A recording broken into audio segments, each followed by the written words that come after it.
పోసాని కృష్ణమురళికి railway Koduru court magistrate 14 రోజుల పాటు రిమాండ్ విధించారు. ఆయన్ను రాజంపేట జైలుకు తరలిస్తున్నారు. నిన్న అర్ధరాత్రి 2:30 గంటల వరకు ఈ కేసుపై ఇరు పక్షాలు కోర్టుకు తమ వాదనలు వినిపించారు. నిన్న రాత్రి 9:30కి రైల్వే కోడూరులోని జూనియర్ సివిల్ జడ్జి కోర్టులో పోసానిని ఓబులవారిపల్లి పోలీసులు హాజరుపరిచారు. 5 గంటల పాటు ఇరుపక్షాల వాదనలు కొనసాగాయి. పోలీసుల తరపున లాయర్లు రిమాండ్ రిపోర్ట్ సమర్పించారు. పోసానిని 15 రోజుల జ్యుడిషియల్ కస్టడీకి ఇవ్వాలంటూ రిమాండ్ రిపోర్టులో పొందుపరిచి మ్యాజిస్ట్రేట్కు సమర్పించారు. అయితే విచారణలో ఏ ప్రశ్న అడిగినా తెలియదు, గుర్తులేదు అంటూ సమాధానాలిచ్చారు పోసాని. వైసీపీ హయాంలో కూటమి అధికారంలోకి వచ్చిన తర్వాత పోసాని చేసిన అనుచిత వ్యాఖ్యలు, బూతులున్న వీడియోలన్నీ చూపించిన పోలీసులు ఇవి చట్టవిరుద్ధం కాదా అంటూ ప్రశ్నించగా ప్రతిదానికి లవ్ యూ రాజా అంటూ వింతగా జవాబులిచ్చారు. చంద్రబాబు, పవన్ కళ్యాణ్, నారా లోకేష్ ను ఎందుకు తిట్టాల్సి వచ్చింది? వారి కుటుంబ సభ్యుల్ని సైతం ఎవరైనా అనుచితంగా మాట్లాడాలని ప్రోత్సహించారా అని అడగ్గా దానికి మౌనం దాల్చారు. పోలీసులు విచారణను వీడియో, ఆడియో రికార్డింగ్ చేశారు.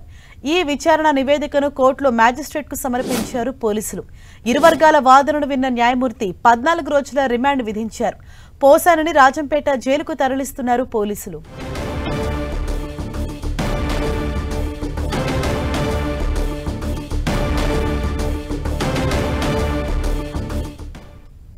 ఇదే విషయంపై మరింత సమాచారంతో మా ప్రతినిధి సురేంద్ర మనకు అందుబాటులో ఉన్నారు. సురేంద్ర, పోసానిని ప్రస్తుతం రాజంపేట జైలుకు తరలిస్తున్నట్టు తెలుస్తోంది. అయితే నిన్న రాత్రి కోర్టులో ఎటువంటి వాదనలు వినిపించారు ఇరుపక్షాల లాయర్లు?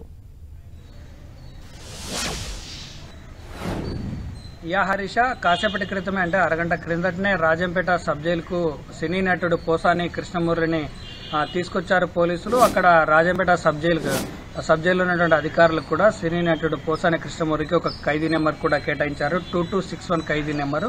అలాగే నిన్న కోర్టులో జరిగినటువంటి వాదనల విషయంలో ఒకసారి మనం గమనిస్తే పోసానిపై 65/25 ఓవులవారిపల్లి పిఎస్లో మొదటగా కేసు నమోదైంది. 6 సెక్షన్ల కింద ఈ కేసు నమోదు కావడంతో మేజిస్ట్రేట్ ముందు అటు పోసాని కృష్ణమూర్తి తరపున పొన్నవోలు సుధాకర్ రెడ్డి, పోలీసుల తరపున న్యాయవాదులకు ఇద్దరికి కూడా దాదాపు 8 గంటల పాటు వాదనలు జరిగాయి కోర్టులో మేజిస్ట్రేట్ ముందర. దాంట్లో ప్రధానంగా ఉన్నటువంటి విషయాలు ఏంటంటే 6 సెక్షన్లలో 3 సెక్షన్లు అంటే 196/1, 353/2, 61/2 సెక్షన్ల కింద రిమాండ్ విధించారు పోసాని కృష్ణమురళికి. మరో 3 సెక్షన్లు 67, 197, 1B, 111 ఈ 3 కూడా బిఎన్ యాక్ట్ కిందకి వస్తాయి. వీటిని పరిగణలోకి తీసుకోవాల్సిన అవసరం లేదని చెప్పి మెజిస్ట్రేట్ ఆ 3టిని తొలగించి మిగిలిన 3 సెక్షన్ల ఆధారంగా ఆ 3 సెక్షన్లకు సంబంధించి 5 సంవత్సరాలు శిక్ష పడే అవకాశం ఉంది కాబట్టి దాన్ని బేస్ చేసుకుని 14 రోజుల పాటు మొదటగా రిమాండ్ అయితే విధించారు. ప్రస్తుతం పోసాని రాజంపేట సబ్ జైలుకి అయితే చేరుకున్నారు. ఇవాళ రేపట్లో పోలీసులు కస్టడీ పిటిషన్ కూడా వేసే అవకాశం ఉంది. ఎందుకంటే ఓవులవారిపల్లి పిఎస్లో కావచ్చు, కోర్టులో జరిగినటువంటి వాదనలలో కావచ్చు, ఎక్కడ కూడా సరైన సమాచారము సహకరించడం లేదు పోసాని కృష్ణమురళి అన్నటువంటి విషయాన్ని పోలీసులు మేజిస్ట్రేట్ ముందు కూడా తీసుకొచ్చారు. కాబట్టి కస్టడీ పిటిషన్ వేసి కస్టడీకి తీసుకునే అవకాశాలు కూడా కనిపిస్తున్నాయి. సురేంద్ర, అంటే ఇక్కడ పోసానిని విచారించిన సమయంలో పోలీసులు ఎటువంటి ప్రశ్నలు సంధించారు? వాటికి సరైన సమాధానాలు ఇచ్చారా? పోసాని విచారణకు సహకరించారా? ఏం చెప్తున్నారు?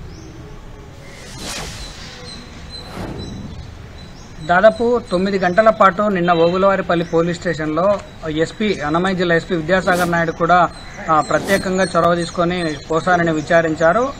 జరిగినటువంటి విచారణలో ఎక్కడా కూడా సరైన పొంతన లేని సమాధానాలు చెప్పడంతో పాటు ఏదైనా ప్రశ్నలు సంధిస్తే మౌనంగా ఉండడమే సమాధానంగా పోసాని చెప్పుకొచ్చారు. అంటే తను కూటమి ప్రభుత్వం ఏర్పడక ముందు వైసీపీలో ఉన్నటువంటి హయాంలో ప్రస్తుతం డిప్యూటీ సీఎంగా ఉన్నటువంటి పవన్ కళ్యాణ్ కావచ్చు, మంత్రి లోకేష్ కావచ్చు, సీఎం చంద్రబాబు వీళ్ళ ముగ్గురితో పాటు కుటుంబ సభ్యుల మీద చేసినటువంటి అనుచిత వ్యాఖ్యలు, అసభ్య పదజాలాల మీద పోలీసుల దగ్గర ఉన్నటువంటి ఆధారాలను చూపించి వీడియో రూపంలో ఈ మాటలన్నీ మీరు మాట్లాడినవి కావా అని ప్రశ్నించేటువంటి సమయంలో కూడా ఎటువంటి సమాధానం చెప్పలేదు. అంటే కేవలం మౌనంగా ఉండిపోయాడు. పైగా తనకున్నటువంటి ఊదపదాన్ని లవ్ యూ రాజా అని హేళనగా మాట్లాడడం కూడా మనం చూసాము. వీటన్నిటిని బేస్ చేసుకునే రిమాండ్ రిపోర్ట్లో కూడా వాళ్ళ దగ్గర ఉన్నటువంటి డాక్యుమెంట్స్ కూడా మేజిస్ట్రేట్కు పోలీసులు సమర్పించారు. అంటే దాదాపు 9 గంటల వరకు విచారించిన సమయంలో మాకు ఎటువంటి సహకారం అందించలేదు అన్నటువంటి విషయాన్ని అయితే మేజిస్ట్రేట్ ముందు తీసుకొచ్చారు. కాబట్టి కస్టడీకి కోరే అవకాశం చాలా ఎక్కువగా కనిపిస్తుంది. Harisha, right, thank you Surendra.